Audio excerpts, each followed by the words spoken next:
Hello बच्चे, let's read the question. The ratio of volumes of nuclei assumed to be in spherical shape with respective mass numbers 8 and 64 is okay. So हमें volumes of nuclei की ratio find out करनी है, ठीक है. दोनों का जो mass numbers आपको दे रखा है 8 and 64. एक न्यूक्लियाई का मास आपको गिवन है 8, दूसरे न्यूक्लियाई का मास आपको गिवन है 64, ठीक है.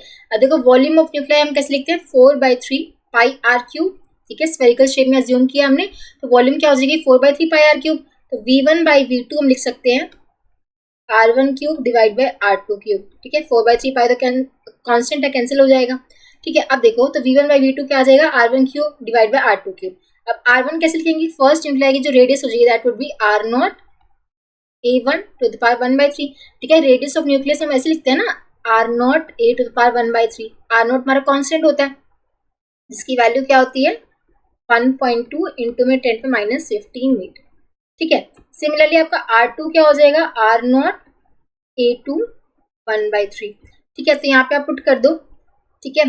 तो R1 की वैल्यू पुट करोगे, क्यूब हो जाएगा, ठीक है. तो R0 क्यूब A1, ठीक है, R0 क्यूब A2, ठीक है. क्योंकि A1 टू क्योंकि यहाँ पे जब वैल्यू पुट करोगे, ठीक है, तो यहाँ पे A1 बचेगा, क्योंकि A1 टू पावर 1/3 है ना, उसका क्यूब करोगे तो A1 ही आएगा यहाँ पे. सिमिलर नीचे A2 बचेगा, ये कैंसिल, तो A1/A2 आएगा. A1 की वैल्यू आपके पास 8 है, A2 की वैल्यू 64 है, तो आ गया 1/8.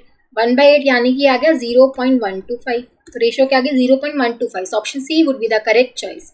आई होप आप सबको समझ आया होगा. Thank you so much.